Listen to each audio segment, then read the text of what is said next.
Hello, and welcome to the Delusional Boyfriend Book Club. My name is Courtney, and I'll be your host. And today we're talking about March 2025's Manga of the Month. It's Therapy Game, which is written by Meguro Hinohara. And this is actually a spin-off from a one-shot they did called Secret XXX. In this story, one of the characters has a little brother, and that's the main character in Therapy Game. So Therapy Game has 2 volumes, and then it also has its own spin-off, which is called Therapy Game Restart. So we've got a big well to explore with this author. I started with Therapy Game because it is the most popular of the series in the Therapy Game world, I would say. Now that I've read this, I'm definitely going to go back and read Secret XXX. So just so I have that background information. But this does stand on its own. So if you guys jumped in right here, that's absolutely fine. I don't think you've lost anything, and I don't think you've spoiled anything from the other book. If you do really love this author and you find that you want to go look out for more of their work, I also am planning on reading The Dragon's Betrothed, which is by them as well. And I have a lot of mutuals who really love this story. So I'm so excited to have finally broken into this author's repertoire, and I hope you guys have read along and enjoyed this story as much as I have. I'll jump right into our spoiler-free section. So Therapy Game is about our 2 main characters. We have Minato, and he is a photographer who works with drag queens and has an older brother from that first book that I just mentioned. And then we have Shizumu, who is his love interest. Shizumu has been historically straight. So those 2 are the main characters, and this is their story and their journey. It has a revenge plot, and I don't, again, want to spoil anything, so I'll just kind of go into the tropes. And if this sounds like something that you're interested in reading, go ahead and read it, then come back and listen to the rest of the recap review that we're going to break down after this section. Like I mentioned, one of the big tropes here is a revenge plot. So we've got some toxicity, some manipulation going on. So if you're not into revenge, if you're not into some like mean-spirited pranks, this might trigger you. I will say that once you get over that hurdle, it seems like the relationship is going to be more wholesome. But do be aware, this all originates with revenge.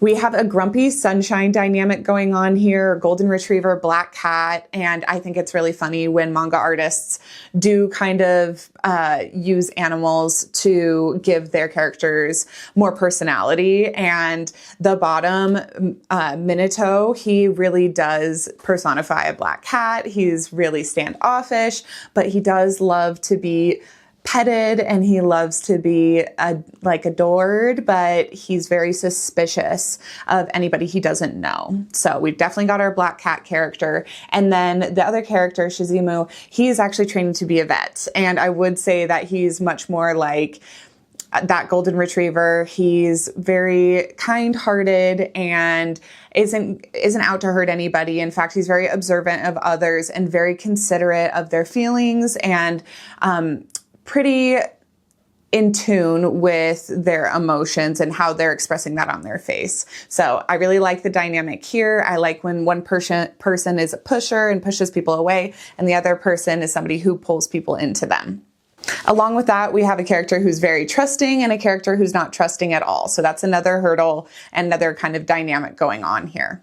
We have a bi awakening, which is one of my favorite tropes as a bi person. I think it's really lovely to watch your character start to experience feelings for the same sex or the opposite sex, regardless of what their past experiences have been, and be open to new attraction and new relationships in their life. So bi awakening definitely happening here. We have one character who's always been gay and another character who's always historically been straight, but is opening his eyes up to the possibility that he could find love with somebody of the same gender as him. It is mature, it is spicy, so there are some explicit scenes going on, and those scenes are uncensored. So just be forewarned or be excited, however you want to take that. There is kind of like a hand kink going on here. Minato mentions that when he was being pet at one point by Shizumu. His hands were what really drew him to him. And when that's mentioned in the story and it's drawn really beautifully and intricately and intentionally. So you can tell that hands are going to be a big part of this. I will also say that Minato has a ankle tattoo and it's shown off quite a lot, as are his feet, and the way they're drawn are really beautiful. He kind of like uses his foot to like lift up the other character's chin in one scene. I found that very sensual, and I just wanted to say, if that is something you're into, I think you'll like this story. I think you'll like this art and the attention that is paid to the details in the hands and the feet. If that's not really your thing, again, be forewarned.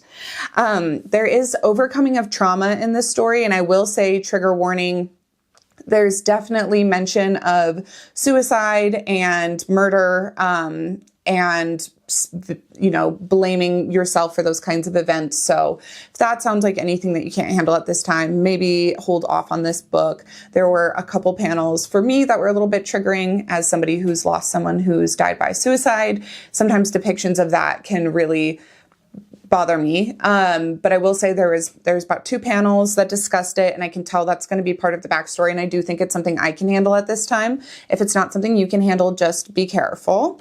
It is an element going on here. And I would say that if it's an element going on in this story, it's definitely an element that was going on in Secret XXX as well, since those characters are brothers. And it is a familial incident that happened. Lastly, I would say that a trope going on here is first love. So we do have one character who's been straight and who's been in relationships with other people. And then we have Minato, who has never had a relationship with somebody else. He's clearly used to seducing men, but he does say pretty outrightly that he's never taken a lover and that he doesn't trust people. So we do know if he falls, it will be his first time falling for somebody, which I love that trope. I love when somebody who's been kind of traumatized overcomes their trauma and also lets somebody in. I love watching, especially in a manga, as somebody experiences those first feelings of love and they get those like kind of, bubbles around the drawings. Like, you know what I mean? When somebody falls in love, the artist will like draw extra blush and will draw kind of sparkles on the panels to show those feelings of falling. And when that's somebody's first time experiencing those emotions, I really love it. I also really love it when it's somebody's first time sexually, but it's especially impactful to me when it's a character who's never felt love before and is experiencing that from a person for the first time.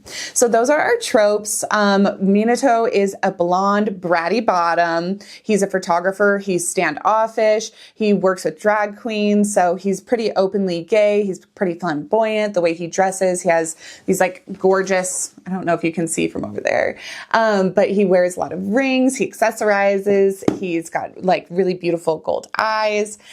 So beautiful character design on Minato. And then Shizumu, you can't tell in the manga because it's black and white. I thought he was a brunette till I referenced the cover again. He does have pink hair, which is really special. And it looks like turquoise eyes. And they're about the same builds. They seem to both be slender, average height, but very, I would say, aesthetically pleasing. Both of them are really pretty to look at. Also, Shizumu is a vet in training. So he is in school. He's more professional, very clean cut looking. He's also very affectionate. Like from the get-go, you can see that he is more in tune with affection and doting on others. He's also very kind-hearted and forgiving, whereas Minato is a little bit more mean-spirited and standoffish and unfriendly to strangers. It seems like has a lot of fun with the drag queens at work, but other than that, he can be kind of snarky. So those are our kind of character breakdowns. If this sounds like a story that interests you, I would definitely recommend it. And I am going to collect the rest of the series, and I will probably do mini episodes as I read those sequels, and the prequel as well. So if this sounds like something you want to collect, join me in collecting it. We can talk about it on the discussion forum over at the blog. And with that, I'm going to jump into the spoiler section and the breakdown of this whole story and go through it kind of scene by scene. We wake up the morning after a one night stand, and we have our two characters, Shizumu and Minato, in bed together. And Shizumu is kind of still drunkenly babbling in his sleep about his ex-girlfriend. And Minato is over it. He's like, you've been babbling about her since last night. Get over it. Wake up. It's time to get out of bed. The alarm's going off. And Shizumu wakes up and he's like, who are you? What have we done? And Minato's like, you don't remember? We had like a good night together and you don't remember anything? And he's like, no, not really.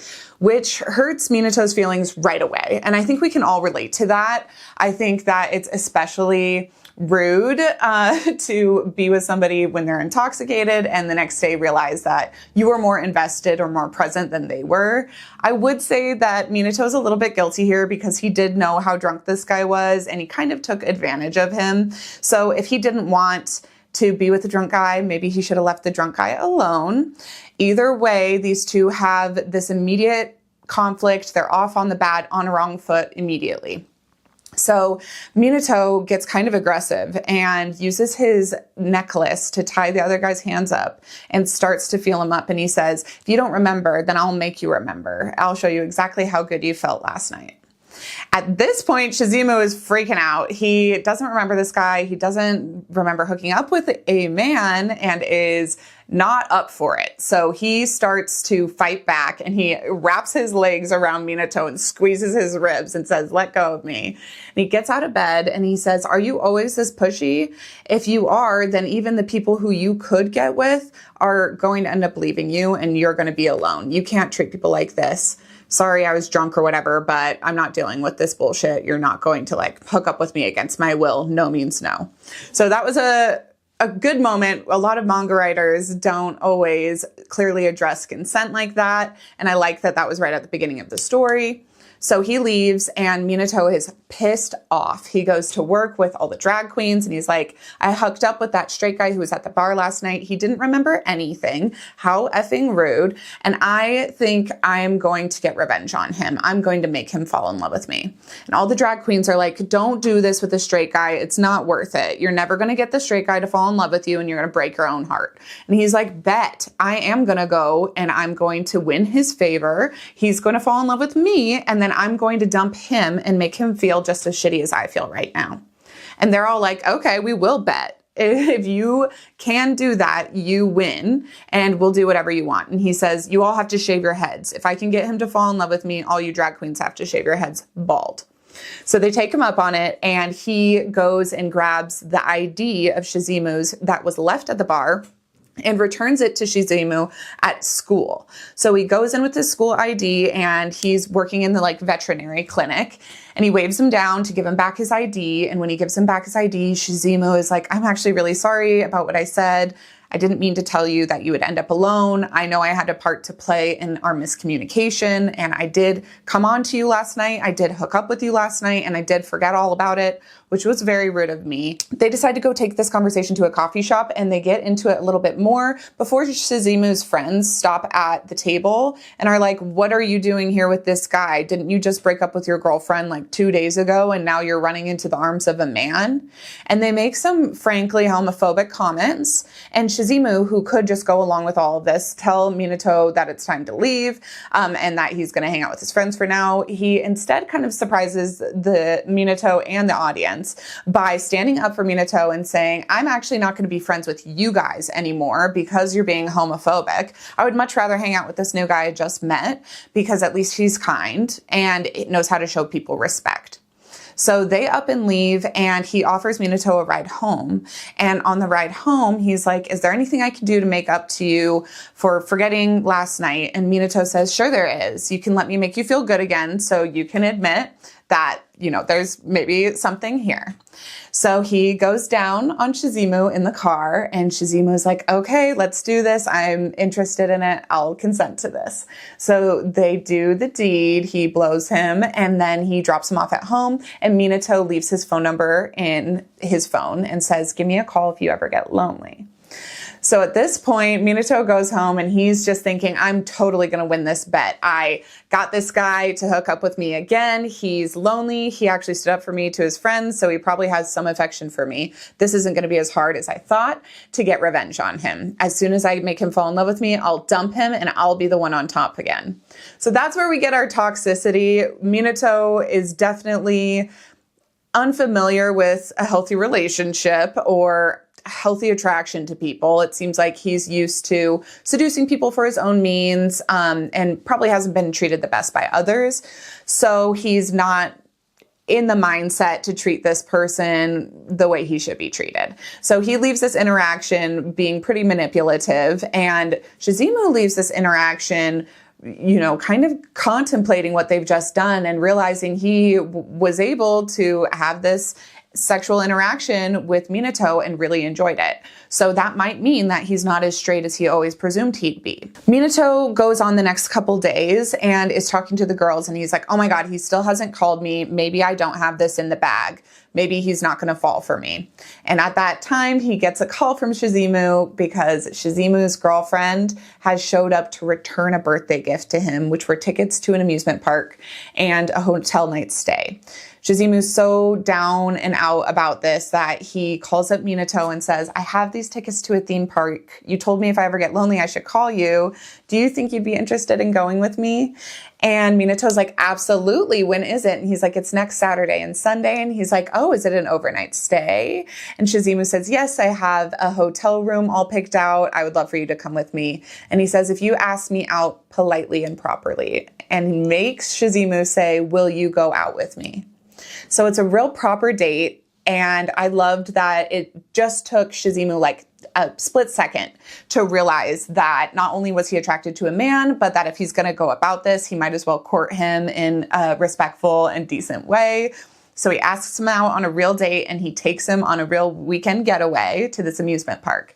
And when we get there, we find out that Minato has never been to an amusement park before, which immediately sets off alarm bells. Like, he must not have had a very good home life if he's not used to these kinds of experiences. He doesn't like the crowds. He doesn't like the kids. He doesn't like anything about it, and he's not familiar with it.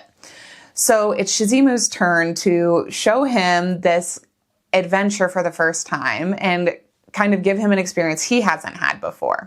As they're going around the park, Minato gets kind of overwhelmed, and Shizumu's like, are you feeling okay? Do you need a cigarette? And he kind of reads Minato like an open book. And Minato's like, how are you doing that with these tiny, subtle changes in how I'm feeling? How are you picking up on it right away? And Shizumu says, well, I'm a vet and I'm used to not being able to talk to my patients and having to read their expressions, their attitude, and their behaviors and their mannerisms in order to tell how they're feeling, which gives you an idea of how he's so perceptive, which I thought was really great on the author's part to give him this kind of personality trait that connects back to his career and his passion and really gave the character this beautiful depth. So as they go through the park, Shizumu takes Minato on his first roller coaster ride, which he really loves. And afterwards, they go and take pictures. And Minato lets Shizumu know about his career in photography and shows him some tips on how to take better pictures. The whole thing is super wholesome. And they go back to the hotel that night, and they have this really cute interaction where Minato continues to open up about how he doesn't usually trust people and he hasn't been to an amusement park, so he had a lot of fun that day. He washes his hair, and when he comes out, Shizumu's like, you've got to dry your hair, you're going to catch a cold. And he's like, I don't want to, I'm so tired. Will you just dry it for me? And that's where you get this kind of bratty princess. I totally relate to that kind of character. I love it when my husband dotes on me and when we've both been walking the same amount of time and are equally exhausted, and he will just let me be more whiny and complainy and bratty about it. I don't know, something about that is really special and fun for me. I didn't grow up with a dad. I had a single mother who didn't get to dote on or spend a lot of quality time with me. My husband grew up with a great family that his parents have been married 30 years. So when he sees me wanting that kind of attention or to be kind of whiny, he realizes that in my childhood, I didn't get to do that. I didn't get to be bratty and doted on. I didn't get the princess treatment, so he loves to give that to me. And here in this book, we see Minato hasn't had a good childhood. It's alluded to, and he's starting to open up to Shizumu about that and what that means for him. But we can tell that he didn't have a father or a mother who was allowing him to be, whiny or complainy, and nobody that doted on him or took care of him or babied him. And so he's kind of looking for that in his adulthood and a partner. And I find that to be super relatable. I love that character dynamic. So that's what we see going on here in the hotel room. Shizumu dries Minato's hair, and when he's doing that, he's kind of like petting his hair back and touching his face, and Minato uses this moment to kind of cuddle into him, and Shizumu realizes he's just like a cat. He might be standoffish and suspicious, but when it comes down to it, he wants to be loved on, he wants to be cuddled, and he really appreciates affection being shown towards him, even if he's not able to show the affection back. So after that, there is a moment where Minato says, I don't trust people, I don't like strangers. And Shizumu says, are you talking about me? Am I a stranger? I'll just go sleep on the couch if you want me to. I don't want to push you too far. And Minato goes, no, that's not what I meant. I actually do want you to sleep in the bed with me. And I do want to spend some sexy time together. So if you would, no strings attached, let's hook up again tonight. And then you see Shizumu's inner monologue. And in his head, he's thinking, oh, so it's just physical. I was starting to feel something deeper, but if all he wants is no strings attached sex, then that's what I'll give to him. So they hook up, and it's really quite spicy. Shizumu goes down on Minato, and then he's fingering him, and Minato's like, let's do it. You can go ahead and put it in me. And Shizumu's like, I don't want to get off myself.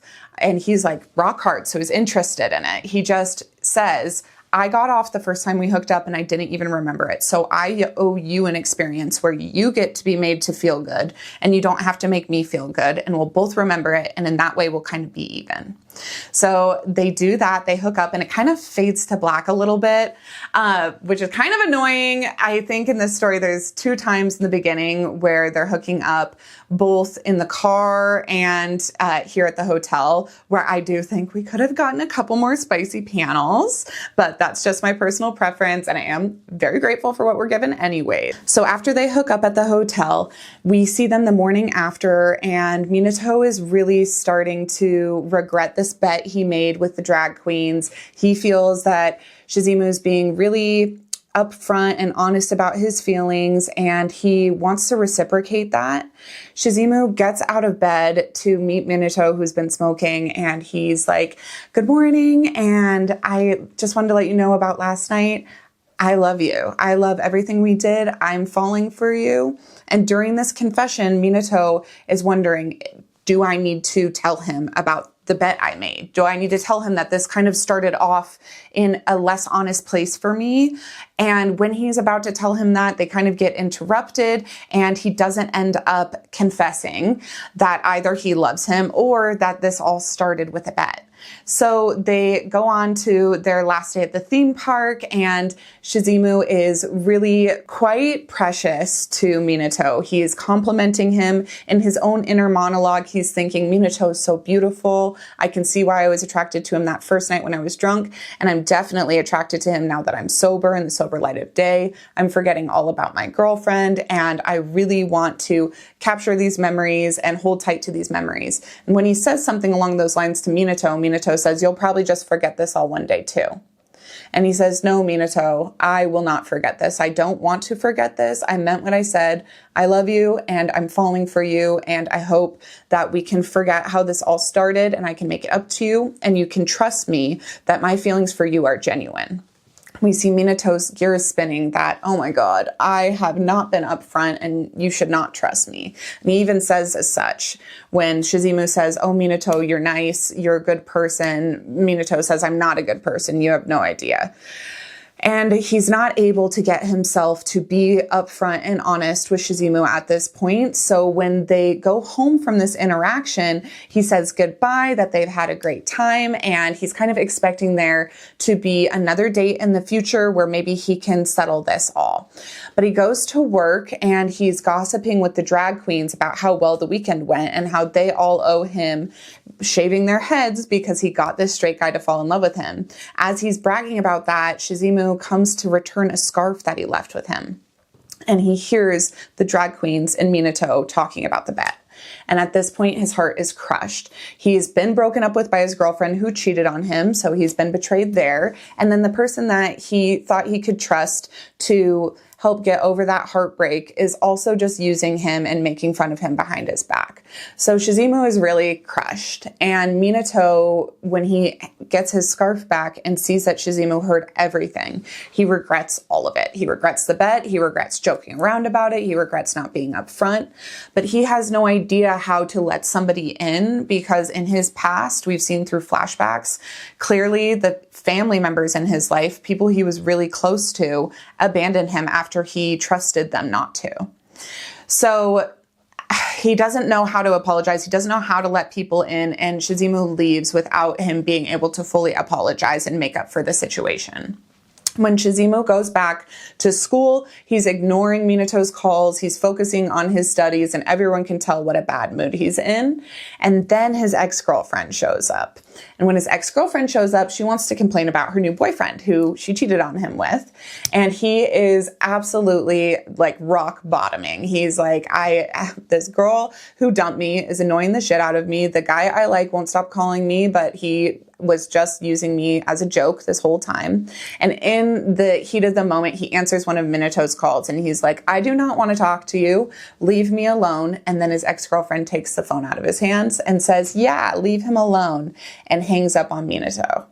So now Minato thinks that Shizumu, is with his ex-girlfriend, which has all of the miscommunication angst that I could barely handle in it. So Minato is outside in the rain crying over this guy who hurt him, and who he needs to apologize to but can't get through to, and who is now presumably hanging out with his ex-girlfriend. And while he's out in the rain, he catches a cold. And in any good manga, we have a cold scene where one of the characters gets sick and is staying at home for a few days. So while he's staying at home for a few days, Shizumu is looking through his room and finds in Shizumu's own bedroom, the necklace that Minato had used to tie his wrists up in that very first scene where he was so mad at him and tried to get him to do the deed with him again. And he remembers, oh my God, this was his favorite necklace. I should go give it back to him.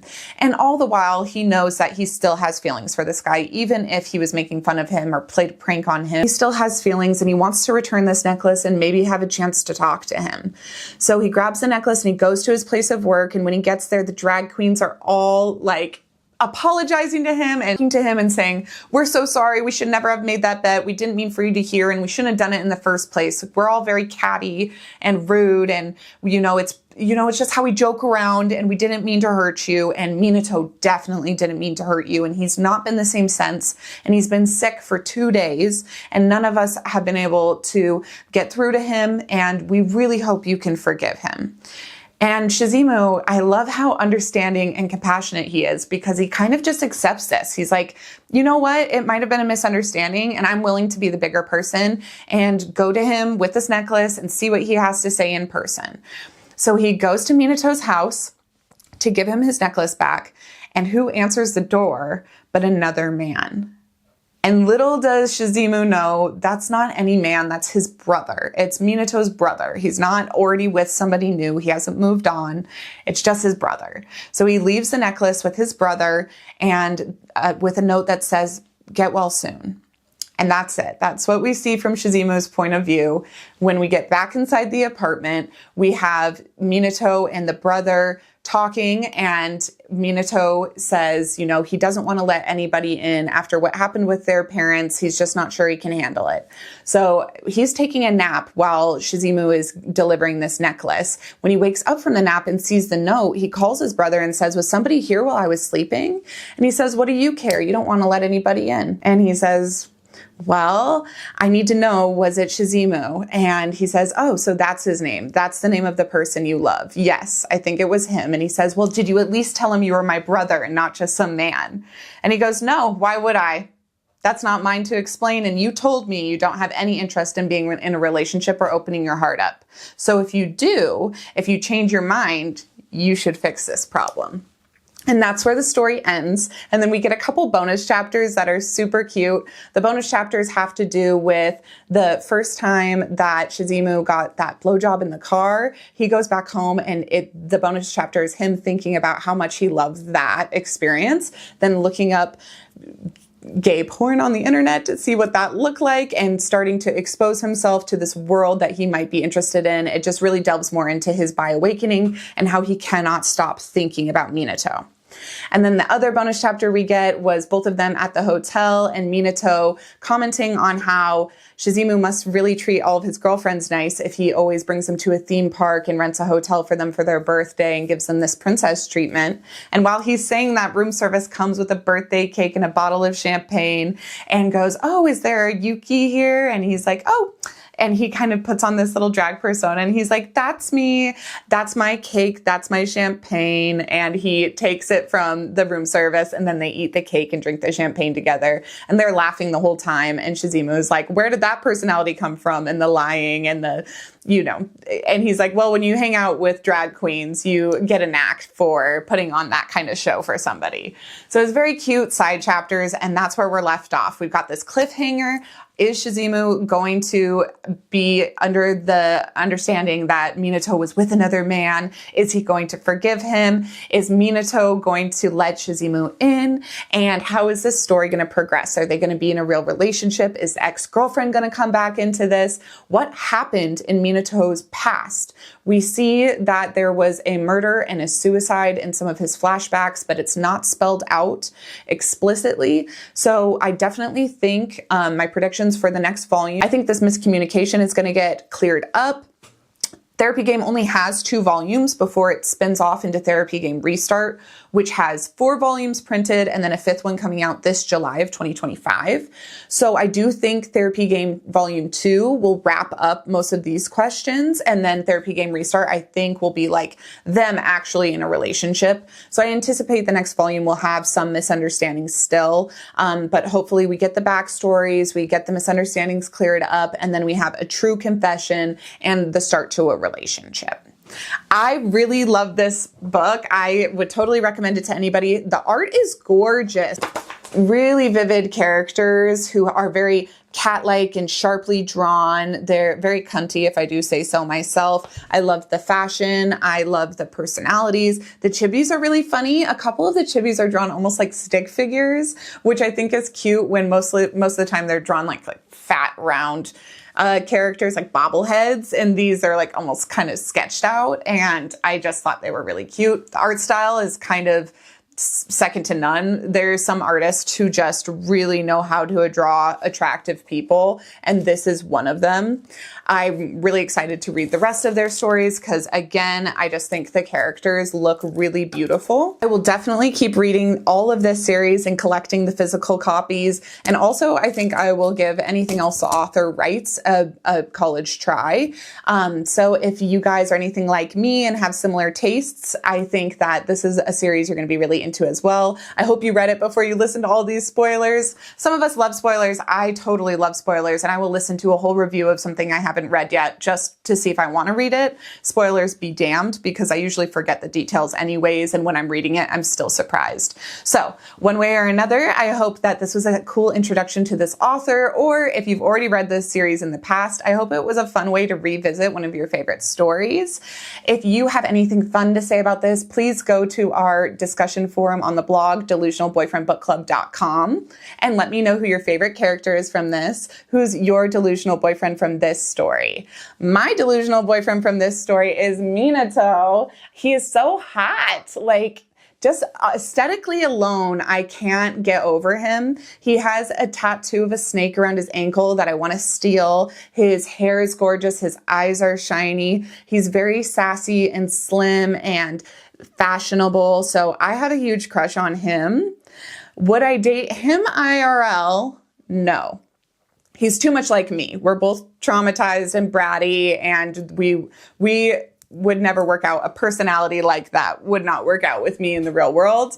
I could date Shizumu in real life, and I basically am. My husband is just like him. He is kind-hearted and forgiving and very open to commitment and affection, while I am all the opposite of those things. And I do find that type of person to be really reliable and a great yin to my yang. So while in fiction, I would lean towards Minato aesthetically, in real life, Shizumu's personality is more the type of person who I would find myself in a real life relationship with. I could never handle the drama of Minato and the sass of Minato when I bring all of those same things to the table. Definitely go to the discussion forum on the blog and let me know which one of them you think would be the most stable partner IRL or the most fun partner IRL, and which one you're delusionally in love with. As far as how either of these men relate to like my top delusional boyfriend from manga,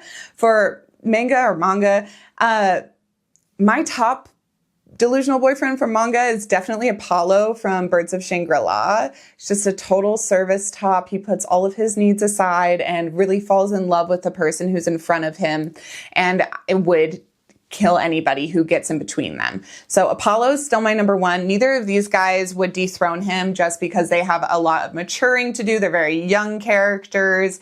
And I would say that neither of them have, I don't know, the commitment at this time for somebody that I think Apollo has. So neither one of them is going to dethrone my number one, but I would definitely say as these stories go on, I can see how maybe one of them could take the first top spot.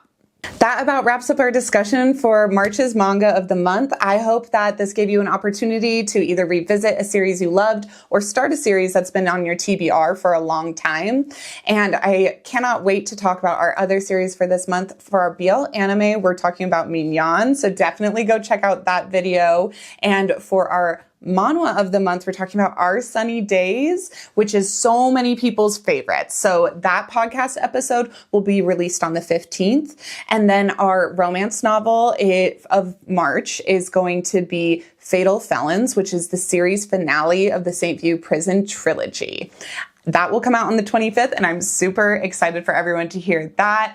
We just recorded that the other day, me and the co-host for the romance novels, Phoebe. So I think it turned out really good. Remember to subscribe to the podcast on Apple Podcast, Audible, Spotify, Amazon Music, iHeartRadio, Podbean, wherever you listen to the podcast. Make sure you're subscribing, because we have some bonus episodes that we're planning to do, which won't fall on the 5th or the 15th or the 25th like our normal episodes. So just to make sure that you hear those as soon as they're released, if you subscribe, it will auto download, and then you'll never miss an episode or be late to an episode. Also, make sure to go and follow us on our social medias. We're really active on TikTok and Instagram, and you can find updates there for what we're going to be posting about, what we're discussing that month for book club, and then other fun, silly memes. So make sure to follow us on TikTok, Instagram, and interact with us there. I'm really good at responding to people. So if you have recommendations for me, or you're looking for recommendations, we can get a chat going. If you have anything to say about this month's reads, I would love to hear it. And we can definitely go to the discussion forum on the website, delusionalboyfriendbookclub.com, to talk about it there, or we can talk in DMs or in comment sections. So please come interact with us. The whole point of this book club is for us to get to know each other, and for reading to be less of an introverted, lonely activity and be more of a sociable thing, at least for some stories. And if that's something that's interesting to you, then I encourage you, even if you're usually kind of shy, to reach out. I have so many best friends in the world, and I would absolutely welcome you to be another one of them. I really appreciate your support, especially if you subscribe to our YouTube, if you're watching this on YouTube, and if you comment or rate or review on any of the podcast channels. I absolutely am excited about making this community as big as possible, and that only works when you guys interact back with me. So I just want to say thank you so much for being here. Thank you for watching or listening to this whole thing. Thanks for interacting with me on the socials, and I cannot wait for the rest of the stories coming out. Just a reminder, blogs are always released on the 1st, the the 1st, the 11th, and the 21st. And podcasts are always released on the 5th, the 15th, and the 25th. So if you're looking for anime and manga, the blog is out on the 1st, and then the podcast is out on the 5th. If you're looking for manhwa specifically, then you'll want to listen to the podcast on the 15th and read the blog that goes with that on the 11th.